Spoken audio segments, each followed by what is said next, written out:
Monsieur le Président, chers collègues socialement distanciés, après cette crise sanitaire que nous venons de traverser et en espérant qu'elle soit définitivement derrière nous, face à une crise financière qui s'annonce et que nous souhaitons la plus faible possible, nous soutiendrons bien évidemment d'une façon inconditionnelle toutes les actions engagées au secours de la filière touristique dans notre région. Nous voterons donc pour cette délibération.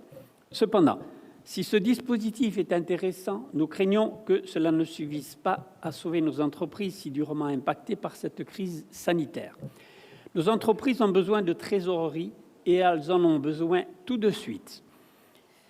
Marine Le Pen avait proposé que les milliards d'euros créés par la BCE soient utilisés pour verser 1 500 € à toutes les entreprises de moins de 1 000 salariés contraintes de fermer à cause de la crise sanitaire, ainsi que 1 000 € par salarié, le tout reconductible tous les mois de fermeture obligatoire.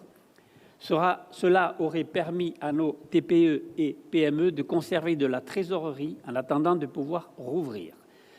Ce n'est pas le choix qu'a fait le gouvernement et nous le regrettons. Il a préféré proposer des prêts garantis aux entreprises, ce qui est source de paperasse supplémentaire, mais surtout, comme il ne s'agit que d'un prêt, oblige les entreprises à les rembourser. Et ce remboursement a déjà commencé alors même que la situation est loin d'être revenue à la normale. Aussi, Monsieur le Président, utilisez vos liens avec le Président de la République pour venir en aide aux entreprises de la région et de tout le pays d'ailleurs.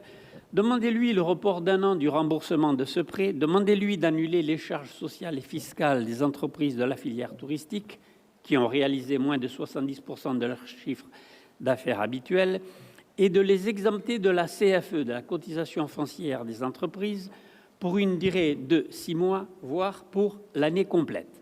Ces mesures seront certes coûteuses pour les finances publiques, mais infiniment moins que les faillites en cascade et l'explosion du chômage que cela générera si l'aide apportée aux entreprises est insuffisante. Monsieur le Président, ces quelques mesures simples ajoutées à ce que nous faisons déjà, et nous l'avons souligné, pour que la filière tourisme toutes ces mesures seront certainement appréciées par les acteurs de cette industrie. Je vous remercie.